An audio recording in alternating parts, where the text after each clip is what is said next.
Hi, Charlie here. Being the president is a very tough job.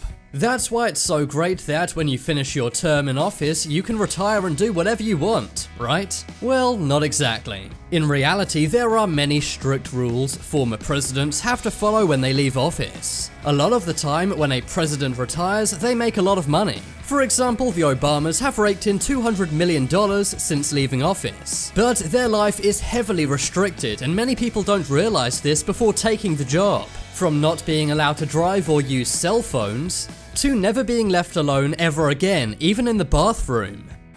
No driving. Everyone hates getting stuck in traffic, but the president never has that problem. Before their motorcade drives on any road, the road is cleared of all traffic. This is because of security and also logistical reasons. President's trips have to be very fast because they're very expensive. It costs around $3,000 per minute to transport the President of the United States around.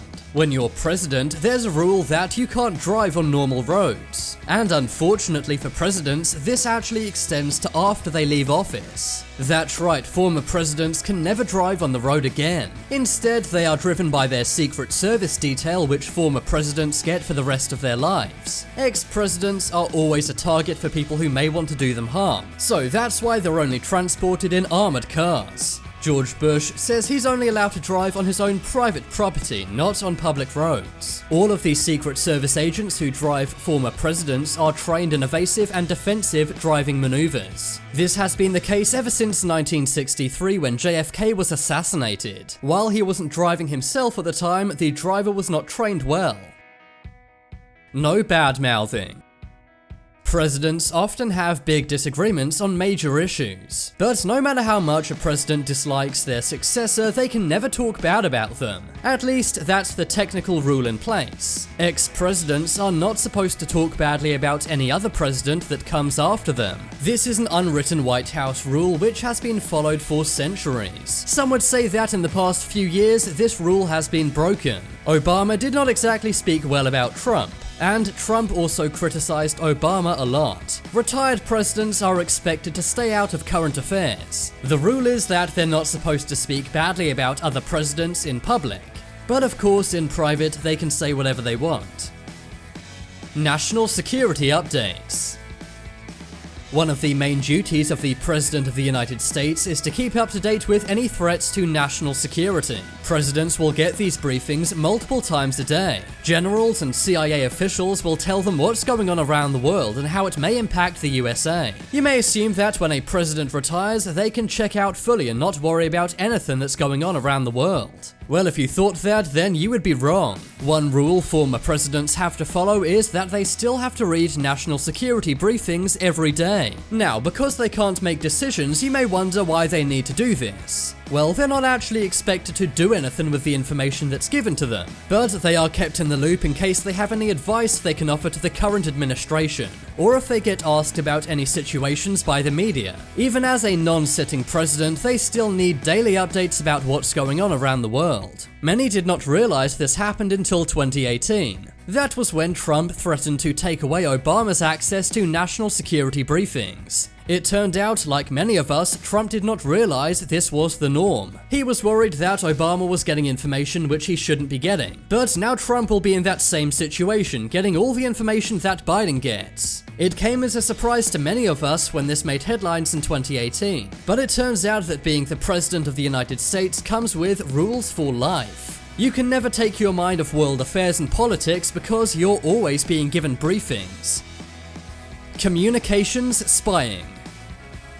It's no secret that the government is spying on everything you do. Every email and text you send, every phone call you make is tracked and recorded. But this is even more the case for former presidents. They have pretty much no privacy when it comes to their communications. To make sure presidents are safe at any given time, the Secret Service monitors all of their communications. They do this without a warrant at all times. They use a device called a stingray. This monitors the location of cell phones all around a former president. This means they pretty much know who's around a former president at any given time. Also, all of their emails and texts are intercepted and read. This means former presidents pretty much have zero privacy. They do this in case a former president gets a threatening phone call, tweet, or text.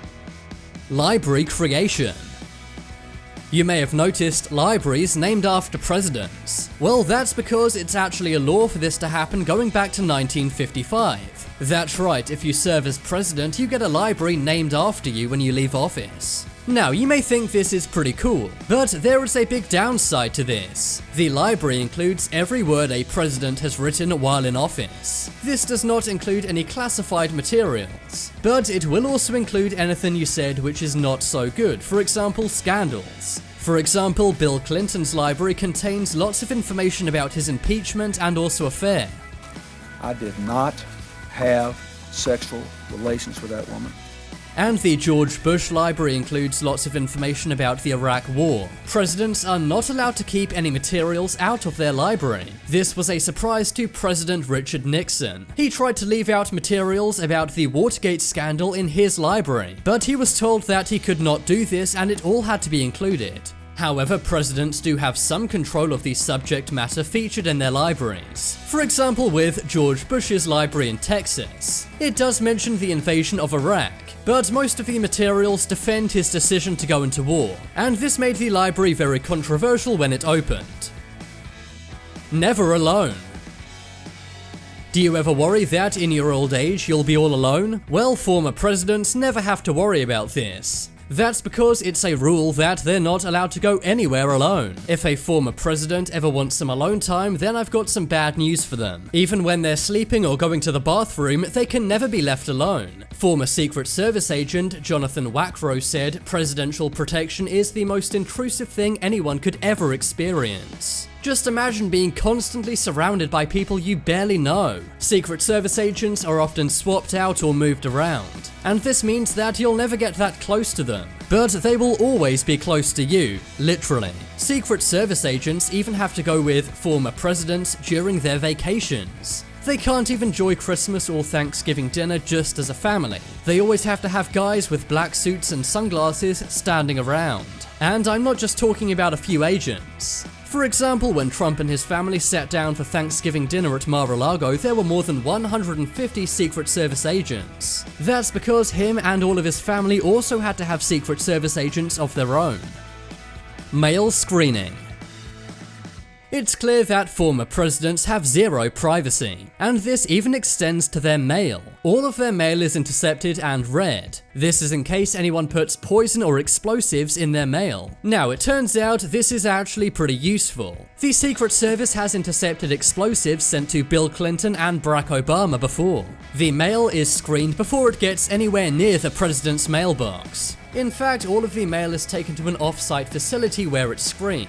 This is done through a secret program called Dangerous Mail Investigations. The Secret Service only have 24 hours to search through a batch of mail. This is not a lot of time, seeing as former presidents get a lot of mail. Pension. It's no secret that when a president leaves office, they make a lot of money. Since leaving office, the Clintons have made around $200 million doing speeches, and the Obamas have made a similar amount. This is mainly from speeches, book deals, and movie deals. But as well as that, all presidents are guaranteed a pension for the rest of their lives. As of 2020, the amount is $219,000 per year. Whether you finish office or get impeached, you're still entitled to this amount. State funeral. When presidents pass away, they are guaranteed a state funeral. This is a very elaborate ceremony which is televised. All current and former presidents are expected to attend. There are also lots of rules at this funeral. The US military has a 138-page planning document for presidential funerals. The most recent presidential funeral took place in 2018. This was for George H.W. Bush, the 41st President of the United States. Opting out. If you're the president, you may think that all of these rules would make your life hell after leaving office. So you may be wondering, is there any way out? Well, the answer is yes. You can actually opt out of all of these rules. But this means that you also have to refuse any Secret Service protection. Richard Nixon did this so he would have more privacy, and Trump's son, Donald Trump Jr. refused his Secret Service protection to have more privacy too. Protectees are strongly discouraged from doing this, but it is an option if they want. But now it's time to make your voice heard. Comment down below which is the most surprising rule former presidents have to follow. If you want some more amazing videos, then check out my second channel. But as always, thanks for watching. There are some more videos on screen right now. Leave a like if you enjoyed, and if you haven't already, what are you waiting for? Subscribe to Top 10s.